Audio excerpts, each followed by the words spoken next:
It's a bad time, this time of year. How many times is he gonna tell this story? Oh, let him tell it. I love fairy tales. This ain't no fairy tale, little girl. If you don't take it seriously, you're a fool!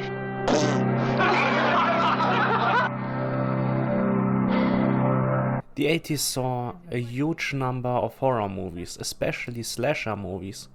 Most of them in the vein of Halloween or Friday the 13th. But a lot of these slashers needed some kind of gimmick. A cool looking, vicious killer with a unique weapon and bloody kills.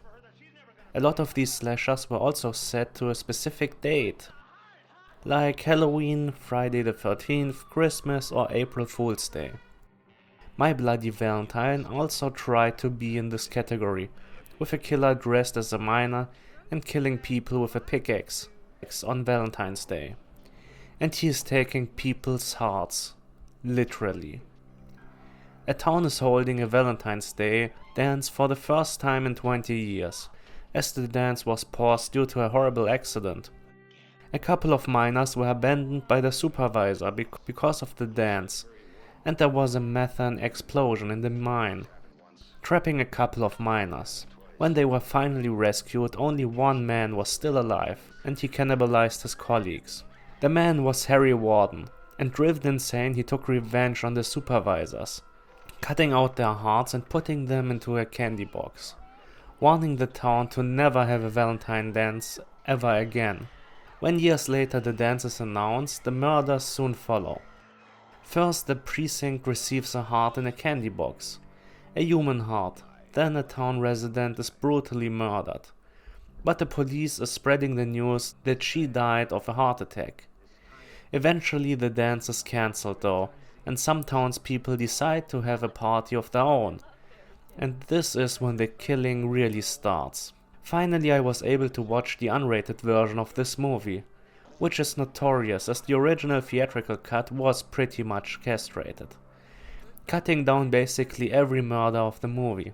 Unfortunately, you can really recognize the unrated material by the worse picture quality, but it's still nice to see, and the quality is not so bad that you can't see anything. It's just worse and noticeable, but not unwatchable. And seeing the original version of the film, or at least the closest version to this original cut, was pretty cool, and makes it much more interesting and entertaining. After all, this is a cult slasher movie from the 80s, and having one of these in the unrated version is pretty nice, as the Friday the 13th movies, for example, are mostly available only in the R-rated versions, which were also pretty heavily edited. The story itself is okay, even though the characters are super flat and superficial here. There is a love triangle, but no one will care for it, I think. At least I didn't really care for it. The backstory of the town's killer though, and the whole accident, and the look of the killer himself are pretty cool. And well done, to be honest. The kills are bloody in the unrated version, and quite well put together and set up.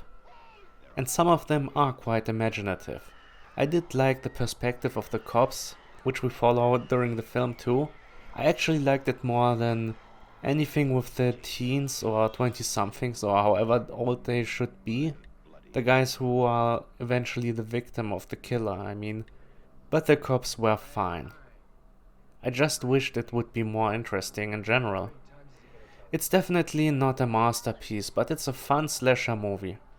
And it has a lot of 80s charm, and in the unrated version some well done kills. Probably a 6 or 7 out of 10, I would say. I would probably rate it a 7, even though it's not a strong 7.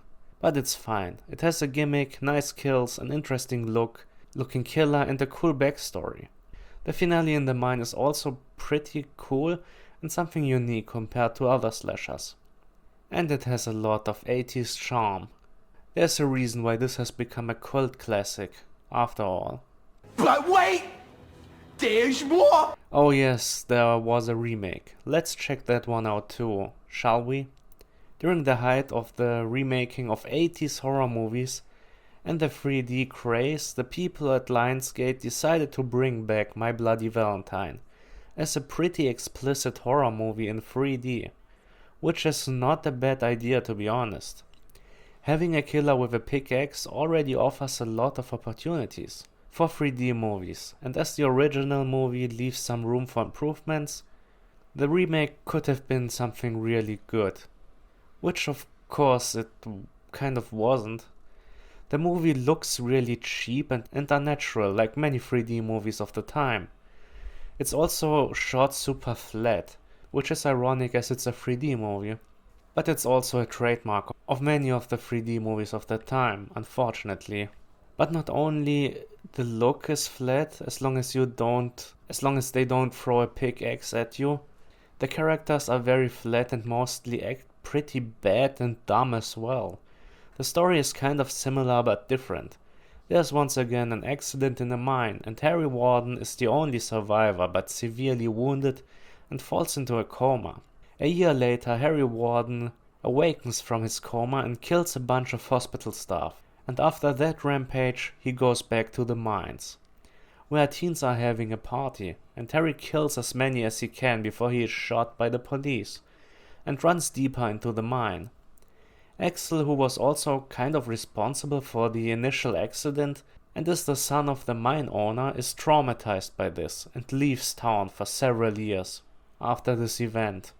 10 years later, Axel returns to the town, as his father has died, and he wants to sell his mine, but soon the murders are happening again, and the question is now, is Harry back or is someone else continuing the kills? But there's even more going on. His former love interest is now married to one of his friends back then, who has become the sheriff, but their marriage is in a crisis. Also, a lot of people are suspicious of Axel and wonder what he is doing here, especially as the killings are beginning again. And to be honest, you don't have to be a genius to figure out who is the actual killer, as the killings are mostly happening when one person is there, and he's the only one who always survives. My Bloody Valentine is probably one of the dumbest slasher movies that have ever been created. There are scenes that feel like a parody, odd characters being there for no reason, a lot of characters just feel weird, decisions and dialogues not making a lot of sense, and the odd flat directing and look of the movie don't help here either. There is a scene which shows a couple getting it on, and then the guy leaves and reveals that he has filmed their banging session. So naturally his lover is going out only with high heels on and threatens him with a gun. But the guy knows that the gun is not loaded. So she just throws it at his head and then he gets killed by the killer. I mean, that's already weird enough, but then it continues for quite a while. Because then the owner of the motel, who is a little lady that is dressed kind of provocative for some reason, well, she gets hit with the pickaxe in the jaw and through the head, and nailed to the ceiling with the pickaxe. But then the scene still goes on and the killer tries to kill the naked lady who is hiding behind the bed frame, and the killer is just kind of bored at this point, I guess, because he is swinging his pickaxe rather unenthusiastically until he finally has enough and just hits her in the stomach, which seemingly killed her, I guess. I'm not quite sure why he couldn't hit her anywhere else through the bed frame, but I guess that was it. I mean, the whole scene is just odd and weird and mind-boggling. Probably they just wanted more blood and especially more skin in this movie. The movie overall is quite bloody, so the name is justified, but it's not quite the bloodbath that I remembered. But maybe it's just because I had seen it already a couple of times by this point, or maybe it's just because the movie looks so artificial that it doesn't really leave an impact. Maybe it's also just that I was distracted by how stupid this movie is. Probably I just needed a couple of beers to enjoy this. The acting also leaves a lot to be desired. I think some of the performances are also additionally weakened by the directing of the movie. The remake at least has some recognizable faces and focuses mostly on Axel, which was probably the best choice. We have Jamie King here, who looks a bit different due to her changed hair color, but her character stays pretty pale throughout the movie. And then there's also Tom Atkins, who is so little in this movie it could almost be called a cameo. In the lead role we have Soldier Boy himself, Jensen Ackles, who is doing a decent job with what he's given. Unfortunately, he is given very weak material though, but at least he's playing a character and not just a cardboard cutout like most of the other characters. The splatter is at times fun and at times gruesome, but due to the look not really convincing. Probably in 3D it will be more fun, but as it is in 2D it's quite mid. It's dumb but not fun enough to be a guilty pleasure and not quite bloody enough to work that way. You can give it a watch if you like slashers, but there are just better alternatives out there. And I will give My Bloody Valentine 3D 5 out of 10 heart-shaped boxes. Have a great Valentine's Day. Exactly what did you see? Something was following us.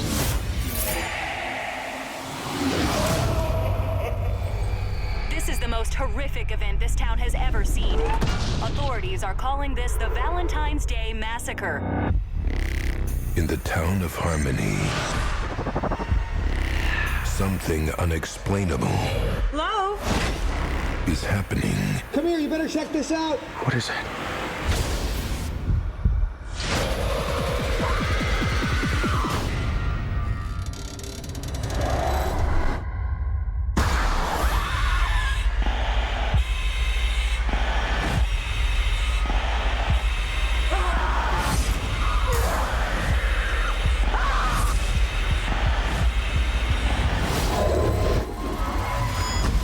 My Bloody Valentine 3D.